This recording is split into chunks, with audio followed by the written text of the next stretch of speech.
ആരംഭ റസൂലിന്റെ മുമ്പിലേക്ക് ഒരു പെണ്ണ് നിലവിളിച്ച് കരഞ്ഞുകൊണ്ട് ഓടി വരികയാണ്. റസൂലുള്ളാഹി സ്വല്ലല്ലാഹു അലൈഹി വസല്ലമ തങ്ങളുടെ മുമ്പിലേക്ക് കൈകുട്ടുന്ന വേദനയോടെ ഒരു പെണ്ണ് വരികയാണ്. ഇംറഅത്തുൽ കാനത്ത് ഫീ സിക്കത്തിൽ മദീന, മദീനയുടെ മലയോര പ്രദേശങ്ങളിൽ താമസിച്ചിരുന്ന ഒരു പെണ്ണ്. ആ പെണ്ണ് പൊട്ടിക്കരഞ്ഞുകൊണ്ട് റസൂലുള്ളാഹി സ്വല്ലല്ലാഹു അലൈഹി വസല്ലമ തങ്ങളുടെ മുമ്പ് വന്നിട്ട് ഓരോരുത്തരോട് ചോദിക്കാണ്. റസൂലുള്ളാഹി ഇരിക്കുന്ന സ്ഥലം അവർക്കറിയില്ല.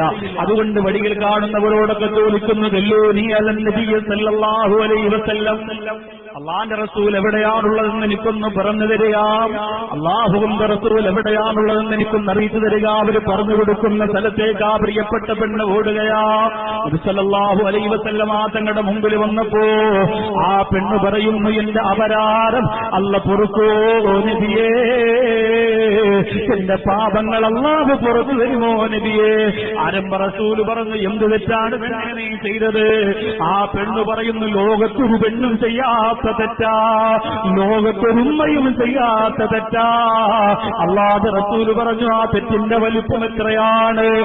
ആദികളൊക്കെ സന്ദേഹത്തോടെ കാത്തിരിക്കുമ്പോ ആ പെണ്ണ് പറയുന്നു, നബിയേ ഇന്ന സൗദിയോ അബഅനി ഫസനൈതു, എന്റെ ഭർത്താവ് എന്തെടുത്തില്ലാത്ത കുറെ നാളുകളുണ്ടായിരുന്നു നബിയേ, എന്റെ ഭർത്താവ് എന്തെടുത്തില്ലാത്ത കുറെ സമയമുണ്ടായിരുന്നു നബിയേ.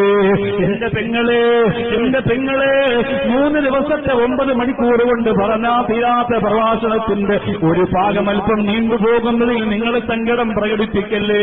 ഇത് പറഞ്ഞു തീർത്ത് കൽബ് വെളിച്ചമാക്കണ്ടേ നമുക്ക്. അതുകൊണ്ട് തിരക്കുകളൊക്കെ മാറ്റി കുറച്ച് സമയമൊന്ന് കാത്തിരിക്കുക.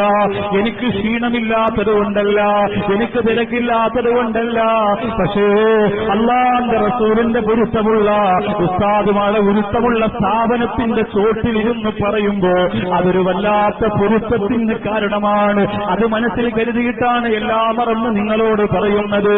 ആ പെണ്ണ് പറയുന്നു, യാ റസൂലല്ലാഹ്, എന്റെ ഭർത്താവ് കുറച്ചു ദിവസം എന്റെ വീട്ടിലില്ലായിരുന്നു നബിയേ.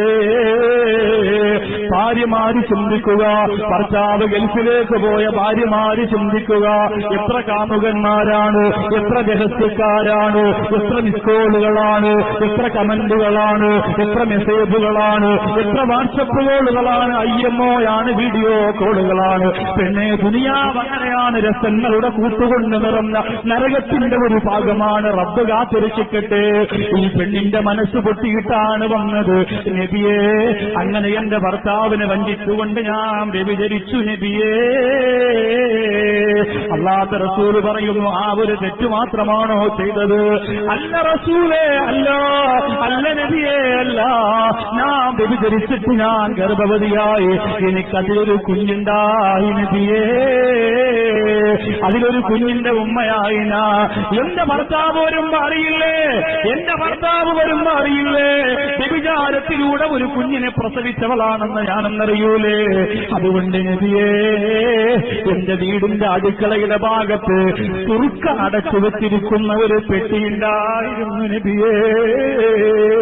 എന്റെ വീടിന്റെ അടുക്കളയുടെ ഭാഗത്ത് തുറുക്ക അടച്ചു വെച്ചിരുന്ന ഒരു പെട്ടിയുണ്ടായിരുന്നു നബിയേ.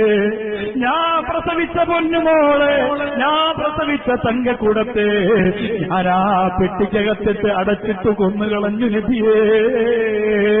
ഞാൻ ആ പെട്ടിക്കകത്തിട്ട് അടച്ചിട്ട് കൊന്നുകളഞ്ഞു നബിയേ. അല്ലാഹുവിന്റെ റസൂലിന്റെ മുമ്പിൽ നിൽക്കുന്ന സഹാബികള് കരയാ തുടങ്ങി പ്രിയപ്പെട്ടവര്, കണ്ണീരൊടുക്കാ തുടങ്ങി പ്രിയപ്പെട്ടവര്. എന്നിട്ട് ആ പെണ്ണ് നിർത്തുന്നില്ല നബിയേ, തീർന്നില്ല നബിയേ, തീർന്നില്ല. ആ പ്രിയപ്പെട്ട സഹോദരി പറയുന്ന വാൾക്കൈത്തുൽ വലദഫി സുർക്കയുടെ പെട്ടികകത്ത് ഞാൻ ആ കുഞ്ഞണിയിട്ട് അടച്ചു വെച്ചു നബിയേ. ഹത്താ മാത്താ, അവസാനമാ കൂടിനകത്ത് കിടന്നുകൊണ്ട് എന്റെ കുഞ്ഞു മരിച്ചുപോയി നബിയേ. ആ കൂടിനകത്ത് കിടന്ന് എന്റെ പ്രിയപ്പെട്ട കുഞ്ഞു മരിച്ചുപോയി നബിയേ. തീർന്നില്ല റസൂലേ, എന്റെ ഭർത്താവ് വന്ന് എന്റെ വീടിന്റെ കം പരിശോധിക്കുമ്പോ അത് കണ്ടുപിടിച്ചാലോ എന്ന് ചിന്തിച്ചിട്ട് അതൊരു സുർക്കയുടെ പെട്ടിയാണ് എന്ന് കരുതിയിട്ട് ഞാനത് കമ്പോളത്തിൽ കൊണ്ടുപോകും.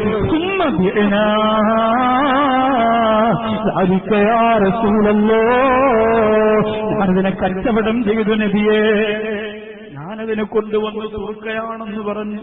എന്റെ കുഞ്ഞിന്റെ ശരീരം അലിഞ്ഞു ചേർന്നു പോയ ആ പെട്ടിയെ കൊണ്ടുവന്ന് കമ്പോളത്തിൽ കൊണ്ടുവന്ന് ഞാൻ കച്ചവടം നടത്തിയെന്ന് പറയുമ്പോ ആ റസൂലുള്ളാഹിയുടെ മുമ്പിൽ നിന്ന് സഹാബികൾ നിലവിളിക്കുകയാണ്, യാ റസൂലല്ലാഹ്,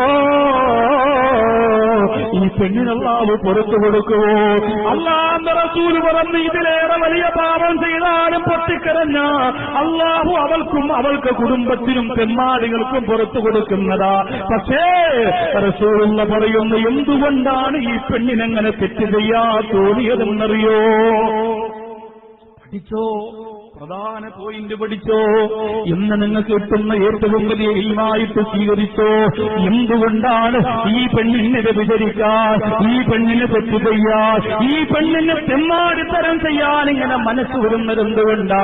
പെങ്ങളെ വ്യഭിചരിക്കാൻ തോന്നുന്നത് എന്തുകൊണ്ടാ? ചെറുപ്പക്കാരാ ഹറാമ് ചെയ്യാൻ തോന്നുന്നത് എന്തുകൊണ്ടാ? അല്ലാഹുവിന്റെ റസൂൽ പറയുകയാണ്, ഈ പെണ്ണിന് ഇത്തരം തെറ്റുകൾ ചെയ്യാൻ തോന്നിയത്